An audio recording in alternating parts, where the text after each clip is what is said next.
प्रकाशिक तंतु, जिसको अपन बोलते हैं बच्चों ऑप्टिकल फाइबर। देखो ये ऑप्टिकल फाइबर अगर मैं आपको समझाने की कोशिश करूं तो सब बच्चे मेले में तो गए होंगे, मेले में गए होंगे तो ये पॉट जरूर खरीद के लाए होंगे, ठीक है, बड़ा अच्छा सुंदर सा दिखता है। तो इस पॉट में जिसमें नीचे एक लाइट जल रही है, बहुत सारी ऐसे ना धागे जैसी स्ट्रक्चर निकलती रहती है, और इसमें ना इस देखो देख रहे होंगे यहाँ पे छोटे छोटे कॉर्नर जो है, इस पे स्पॉट चमकता हुआ दिखता है, बिल्कुल छोटा सा एक स्पॉट चमकता हुआ दिखता है।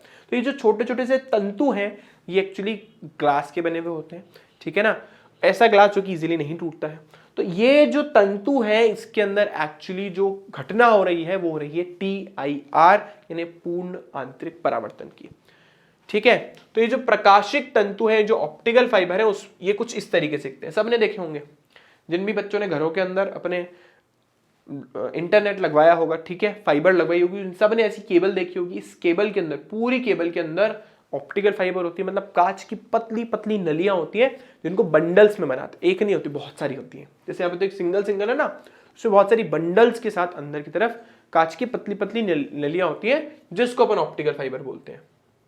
देखो ये रही, यहाँ पे एक मोटी सी ऑप्टिकल फाइबर हमने दिखाई है।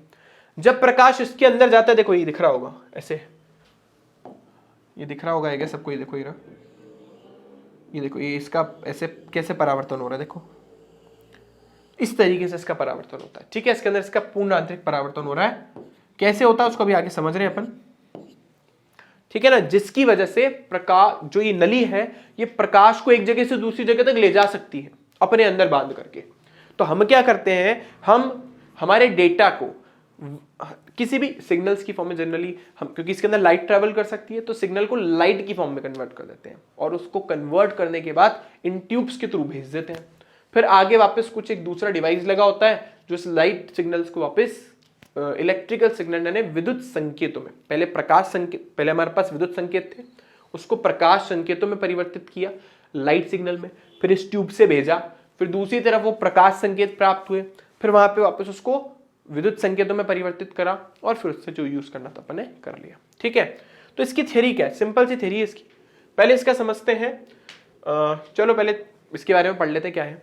तो प्रकाशिक तंतु पूर्ण आंतरिक परावर्तन की घटना पर आधारित होते हैं, जिनकी सहायता से प्रकाश संकेतों को एक स्थान से दूसरे स्थान पर, सबसे इंपॉर्टेंट चीज जो इनमें वो है एनर्जी लॉस, वो नहीं होता। पहले के टाइम पे जब BSNL का ही नेट अवेलेबल होता था तो उसके साथ कॉपर की एक वायर आती थी, ठीक है, वो जो कॉपर की वायर होती थी उसके थ्रू इंटरनेट जो है वो अपन एक जगह से दूसरी जगह डेटा को ट्रांसमिट करते थे। तो उसके अंदर क्या होता था, उस कॉपर की वायर में ना हीट लॉस बहुत ज्यादा होता था, ठीक है ना, गर्म जल्दी हो जाती थी, तो बहुत सारा डेटा लॉस हो जाता था। तो उस लॉस से बचने के लिए हमने ऑप्टिकल फाइबर का यूज करा, जो कि जनरली कांच या फिर क्वार्ट्ज का बना हुआ होता है, ठीक है ना, और इससे बिना एनर्जी लॉस के, एनर्जी लॉस तो देखो 100% एफिशिएंसी किसी की नहीं होती, तो इसकी भी नहीं है, दक्षता इसकी भी 100% नहीं है, तो बहुत कम एनर्जी लॉस के साथ हमारा डेटा आराम से पहुंच जाता है दूसरी जगह। अब देखो होता क्या, कुछ भी नहीं है, बिल्कुल पतले पतले, जैसे मैंने आपको बोला डेंडिकल जैसे, ये ना डेंडिकल जैसे धागे जैसी स्ट्रक्चर होती है, पतली पतली सी, जो देखो लिखा है इसमें, जिसका व्यास जो है लगभग मनुष्य के बाल के बराबर 0.1 मिलीमीटर। क्या होता है 0.1 मिलीमीटर, बहुत छोटा सा, उसके बराबर लगभग इसका व्यास होता है। अब बच्चों समझते हैं इसकी स्ट्रक्चर के बारे में। आई होप इतना तो सबको समझ आ गया होगा कि है क्या चीज। तो बच्चों इसके अंदर 3 मेन चीजें होती है, वैसे तो काम 2 ही चीजों का होता है, पर हम 3 चीजें लगा रहे हैं इसमें। पहला होता है बच्चों, सबसे अंदर वाला जो पार्ट होता है उसको बोलते हैं बच्चों कोर, है ना, ट्यूब है। सबसे पहले मान लो आपने कांच की ट्यूब बनाई, उसको अपने बोला कोर, हिंदी में इसको बोलते हैं क्रोड। क्रोड का अपवर्तनांक लगभग 1.52 होता है, ठीक है ना, इतना लगभग अपवर्तनांक होता है, कोई मात्रक नहीं होता ना अपवर्तनांक का, तो 1.52 होता है। इस कोर के ऊपर एक कोटिंग होती है, एक आवरण होता है, जिसको अपन बोलते हैं क्लेडिंग,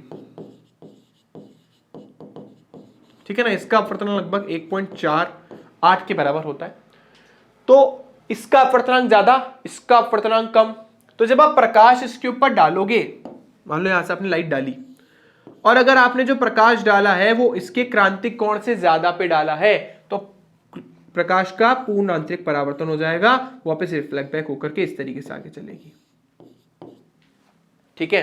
तो मैंने आपको इसके 3 पार्ट बोले थे, मेन यही 2 है, इनका ही मेन काम होता है, लेकिन फिर भी हर चीज को प्रोटेक्ट करना, जैसे वायर को प्रोटेक्ट करने के लिए उसके चारों तरफ अपन कोई PVC की कोटिंग कर देते हैं ना, प्रोटेक्शन भी हो जाता है उसका और हमको झटका भी नहीं लगता। तो जैसे उसके अंदर पीवीसी की कोटिंग होती है हमारी वायर में, वैसे इन ऑप्टिकल फाइबर में बाहर बफर कोटिंग होती है ना, एक कोर क्लैडिंग और बफर कोटिंग होती है। बफर कोटिंग मतलब एक तरीके से उसको किसी चीज में रैप कर दिया, ठीक है। जैसे पीछे भी आपने देखा होगा ना, देखो इस वाले में देखो येलो येलो कलर का ये बाहर से आवरण दिख रहा है, ये इसकी बफर कोटिंग है, जिससे इसको नुकसान ना पहुंचे, है ना। ऐसे नहीं बाहर से तुम काट दो पीट दो, ऐसा कुछ ना हो, चूहे वूहे काट देते हैं, हमारे भी चूहा काट गया था, तो ऐसा ना हो इसके लिए इसके ऊपर बफर कोटिंग करते हैं। तो सबसे आउटर मोस्ट लेयर पे बफर की कोटिंग होती है जो एक्चुअली इसको प्रोटेक्ट करने का काम करती है, ठीक है। एग्जाम में नहीं लिखोगे तो चलेगा, बट होती है इसके बाहर। मेन दो ही चीजें होती है, एक कोर और एक क्लैडिंग। तो ये हो गया हमारे पास बफर,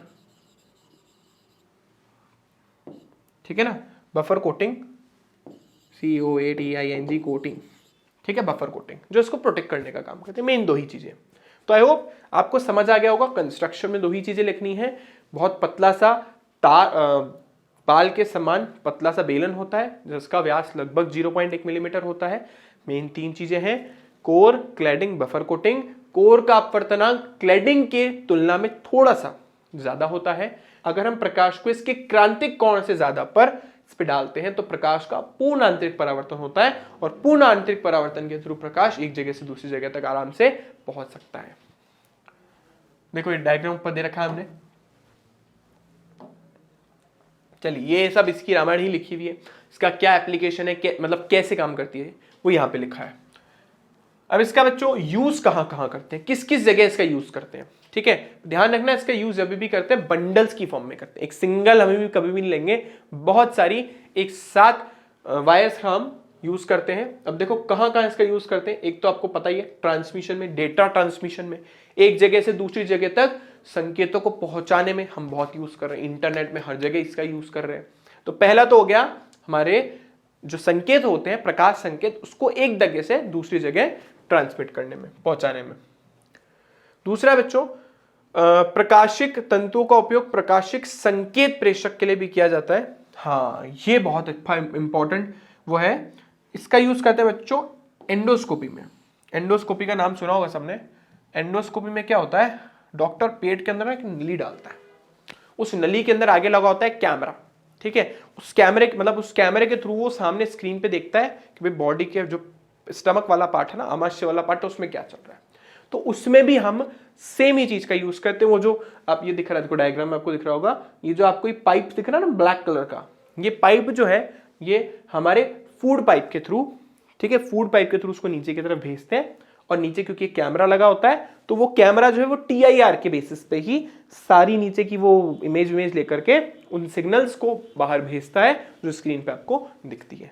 तो एंडोग्राफी में इसका यूज करते हैं, जिसको अपन लाइट पाइप भी बोलते हैं, ठीक है। जो यूज करते हैं ना वो लोग उसको लाइट पाइप बोलते हैं। एंडोस्कोपी में इसका यूज करते हैं, ठीक है। इसके अलावा एक एप्लीकेशन तो दुनिया जानती है कि सर इसका यूज हम डेकोरेटिंग मटेरियल की तरह करते हैं, ठीक है। तो इसके तीन मेन यूजेस हैं, डेकोरेटिंग मटेरियल, एंडोस्कोपी में, और सबसे मेन हम डेटा ट्रांसमिशन में इसका यूज करते हैं, ठीक है। तो बच्चों आई होप ये एप्लीकेशन सबको समझ आए होंगे।